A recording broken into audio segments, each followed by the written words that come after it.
2.5 ಗಂಟೆ ನಿರಂತರವಾಗಿರ್ತಕ್ಕಂಥ ಮಾತುಗಳನ್ನು, ಅದ್ಭುತವಾಗಿರ್ತಕ್ಕಂಥ ಪ್ರೇರಣೆಯನ್ನು ಮಕ್ಕಳಿಗೆ, ಶಿಕ್ಷಕರಿಗೆ ಯಾವ ರೀತಿ ಕರ್ತವ್ಯ ಮಾಡಬೇಕು, ಜೀವನದ ಬಗ್ಗೆ ಹೇಳಿದರೆ, ಶಿಕ್ಷಣದ ಬಗ್ಗೆ ಹೇಳಿದರೆ, ಆರೋಗ್ಯದ ಬಗ್ಗೆ ಹೇಳಿದರೆ, ಎಲ್ಲ ರೀತಿ ಜ್ಞಾನದ ಭಂಡಾರ ಅಂತ ಹೇಳ್ಬೋದು. ನಾನು ಬಹಳ ಹತ್ತಿರದಿಂದ ಇವತ್ತು ನೋಡಿ ಆ ಒಂದು ಸವಿಯನ್ನು ಹೊಂದಿದ್ದೀನಿ. ನನ್ನ ಜೀವನದಲ್ಲಿ ನಾನು ನವೀನ್ ಕಿಲಾಲಹಳ್ಳಿ ಅಂತಕ್ಕಂಥ ಒಂದು ಹೆಸರನ್ನು ನನ್ನ ಜೀವನ ಪರ್ಯಂತ ನಾನು ಮರೆಯೋದಿಲ್ಲ ಅಂತ ಹೇಳ್ತಾ, ಗ್ರಾಮಸ್ಥರು ಎಲ್ಲರೂ ಸಹ ನಿಮ್ಮ ಮಾತನ್ನು ಕೇಳಿದರೆ ಇನ್ನಷ್ಟು ಪೋಷಕರಲ್ಲೂ ಸಾಕಷ್ಟು ಬದಲಾವಣೆಗಳಾಗಿ ಅವರು ಸಹ ಮಕ್ಕಳಿಗೆ ಒಳ್ಳೆ ರೀತಿಯ ಒಂದು ಪ್ರೋತ್ಸಾಹವನ್ನು ಕೊಟ್ಟು ಅವರ ಒಂದು ಯಶಸ್ಸಿಗೆ ಒಂದು ಪೋಷಕರು ಸಹ ಕಾರಣರಾಗ್ತಾ ಇದ್ರು. ಆ ರೀತಿಯ ಒಂದು ಉತ್ಸಾಹದ ಮಾತುಗಳನ್ನು, ಜೀವನದಲ್ಲಿ ಬದಲಾವಣೆಗಳು ಯಾವ ರೀತಿ ತರಬೇಕು, ಯಾವ ರೀತಿ ವಿದ್ಯಾರ್ಥಿಗಳು ಪರೀಕ್ಷೆಯನ್ನು ಎದುರಿಸಬೇಕು ಅನ್ನೋದ್ರ ಬಗ್ಗೆ ಸಾಕಷ್ಟು ವಿಚಾರಗಳನ್ನು ನಮಗೆ ತಿಳಿಸ್ಕೊಟ್ಟಿದ್ದಾರೆ.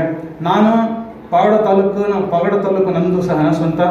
ಆದರೆ ನಾನು ನವೀನ್ ಕಿಲಾಲಹಳ್ಳಿ ಹೆಸರು ಅಂತಕ್ಕಂಥದ್ದನ್ನು ದೂರದಿಂದ ನಾನು ಬರೀ ಕೇಳಿದ್ದೆ ಅಷ್ಟೇ. ನಾನು ಯಾವುದೋ ಒಂದು ಶಿಕ್ಷಕರ ಕಾರ್ಯಕ್ರಮದಲ್ಲಿ, ಒಂದು ಶಿಕ್ಷಕರ ದಿನಾಚರಣೆ ಕಾರ್ಯಕ್ರಮದಲ್ಲಿ ಒಂದು ನಿರೂಪಣೆಯನ್ನು ಮಾಡಿದ್ರು. ಆ ಸಂದರ್ಭದಲ್ಲಿ ಮಾತ್ರ ನೋಡಿದ್ದೆ. ಉಳಿದಂತೆ ಅವರನ್ನು ಬರೀ TV ಮಾಧ್ಯಮಗಳಲ್ಲೇ ಮಾತ್ರ ನೋಡ್ತಾ ಇದ್ದೆ. ಆದರೆ ಅವ್ರ ಬಗ್ಗೆ ಸಾಕಷ್ಟು ವಿಚಾರಗಳು ಗೊತ್ತಿತ್ತು. ನಾನು ದೊಡ್ಡ ದೊಡ್ಡ ಶಾಲೆ ಕಾಲೇಜುಗಳಲ್ಲಿ ಸುಮಾರು 1000 ಗಟ್ಟಲೆ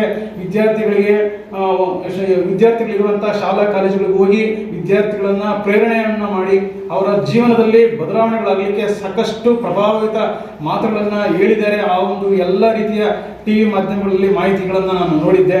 ಆದರೆ ಈ ಒಂದು ಇವತ್ತಿನ ಸಂದರ್ಭ ಇದೆಯಲ್ಲ, ಇದು ಸಹ ನಮಗೆ ತುಂಬ ಸಂತೋಷದ ದಿನ ಅಂತ ಹೇಳ್ಬೋದು. ನಮ್ಮ ಎಲ್ಲ ಶಿಕ್ಷಕರಿಗೂ ಸಹ, ನಮ್ಮ ಎಲ್ಲ ವಿದ್ಯಾರ್ಥಿಗಳಿಗೂ ನೀವು ಬಂದು ಕಾರ್ಯಕ್ರಮವನ್ನು ನಡೆಸಿಕೊಟ್ಟಿದ್ದು ತುಂಬಾನೇ ನಮ್ಮಲ್ಲಿ ಬದಲಾವಣೆಗಳಿಗೆ ಬಹಳಷ್ಟು ಕಾರಣ ಆಗಿದೆ. ನಮ್ಮ ಮಕ್ಕಳು ಸಹ ಭರವಸೆ ಇದೆ, ಖಂಡಿತ ಬದಲಾಗ್ತಾರೆ. ನಾವು SLCಯಲ್ಲಿ ಕೇವಲ 4 ಮಕ್ಕಳಿದ್ದಾವೆ.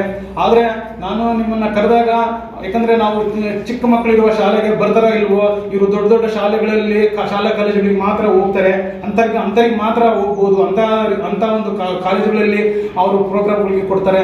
ಚಿಕ್ಕ ಶಾಲೆಗೆ ಬರ್ತಾರೋ ಇಲ್ಲ ಅನ್ನೋ ಒಂದು ಸಂದೇಹ ಇತ್ತು.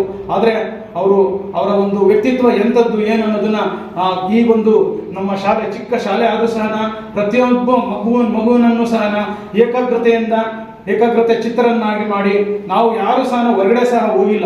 ರಾಜ್ಯಾದ್ಯಂತ ಹೆಸರುವಾಸಿ ಮಾಡಿದ್ದಾರೆ, ಬಹಳಷ್ಟು ಸಾಧನೆಗಳನ್ನು ಮಾಡಿದ್ದಾರೆ, ಪ್ರಶಸ್ತಿಗಳನ್ನು ಪಡೆದಿದ್ದಾರೆ. ಕಲಾವಿದರು ಇನ್ನಷ್ಟು ಸಾಧನೆ ಮಾಡಬೇಕಂತಕ್ಕಂಥ ಒಂದು ಹಂಬಲವನ್ನು, ಗುರಿಯನ್ನು, ಸಂಕಲ್ಪವನ್ನು ಇಟ್ಕೊಂಡು ಕೆಲಸ ಮಾಡ್ತಾ ಇದ್ದಾರೆ. ನಿರಂತರವಾಗಿ ಹಗಲು ರಾತ್ರಿ ಕೆಲಸ ಮಾಡ್ತಾ ಇದ್ದಾರೆ. ನಮ್ಮ ಶಾಲೆ ಪರವಾಗಿ, ಎಲ್ಲ ಶಿಕ್ಷಕರ ಪರವಾಗಿ ಅವರಿಗೆ ದೇವರು ಇನ್ನಷ್ಟು